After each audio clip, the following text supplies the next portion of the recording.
If you didn't see it already, the Phoenix Suns agreed to a contract buyout with Bradley Beal, and he's set to join the LA Clippers on a 2-year, $11 million contract. Now, personally, I know a lot of Suns fans are happy with that.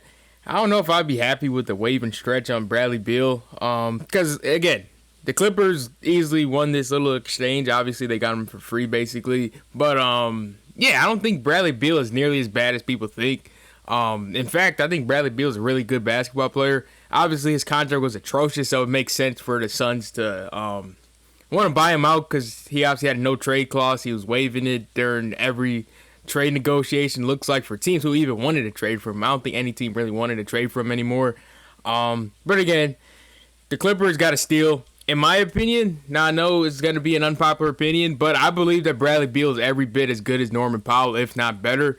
And again, you look at the last 2 years for Bradley Beal, the years that apparently made him unusable or the worst contract in NBA history, which again, I wouldn't be too strongly against people calling it that because that contract was terrible. But people need to mix up, or people mix up too often value, impact with how much money you're making. If Bradley Beal was on like a $20 million contract, everyone would be glazing him, saying, you know, you got to get him on their team. He's that good. And that's just how basketball is. You know, to look at the last 2 years, he's averaging 18 points, 4 assists, 4 rebounds, only 2 turnovers a game. He's shooting 51% from the field and 41% from three. Like, and I'm sure his true shooting percentage is well above average. His true shooting percentage is 60.5%. So, like, 61 true shooting percentage, which is, I believe, 3% above league average. Bradley Beal is still an elite scorer in this league.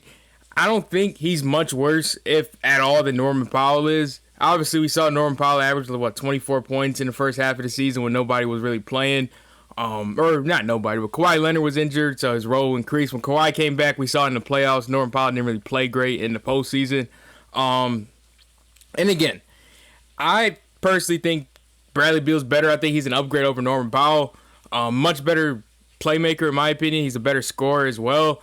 And again, that basically means the Clippers got John Collins for free. In a way, if you just basically do a 1-for-1 trade, Norman Powell and Bradley Beal. And Norman Powell also had only 1 year on his contract left as well.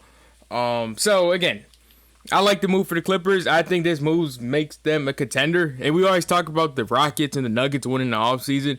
I think more people need to put some respect on the Clippers because you look at the moves they made. They got in Brook Lopez. They're trying to get Chris Paul. They traded John Collins, or they traded for John Collins for Norman Powell. Again, the Clippers are cooking. They're surrounding a bunch of offensive guys, James Harden, Kawhi Leonard, Bradley Beal, with athletic defenders and players who could catch lobs. You know, you look at John Collins and Derrick Jones Jr. And the Clippers, they're going to be a very good team. I believe they're the second or third best team in the Western Conference at the moment. I think the Thunder are obviously number one, as it's going to stay for a long time. And I think it's between the Rockets and Clippers, to be honest. I don't know if the Rockets are much better than the Clippers are right now. I like the Brook Lopez addition. I know he's not the same player he once was, but again, Brook Lopez is probably a top 2, top 3 backup center in the league. He might be the best backup center in the league. I don't know. And I think that was a big problem for the Clippers. I feel like they lacked big man depth. You know, you went and got John Collins and Brook Lopez. That's what you needed to do. And again, I hope they get Chris Paul. As a Chris Paul fan myself as well. But even just from a basketball standpoint, if they could get Chris Paul, get a dude who could run the offense from the bench, I think they're going to be in really good hands. Like, I wouldn't be surprised at all if the Clippers win a championship, and it'll be pretty poetic if Chris Paul and James Harden win a championship together like 5 or 6 years after playing together and obviously failing to do so. Primarily due to injury. 2018 they should have won, but that's beyond the point. But again, Clippers are cooking in free agency. I like the Bradley Beal move. I believe that they're serious contenders in the NBA right now. Let me know what y'all think of this.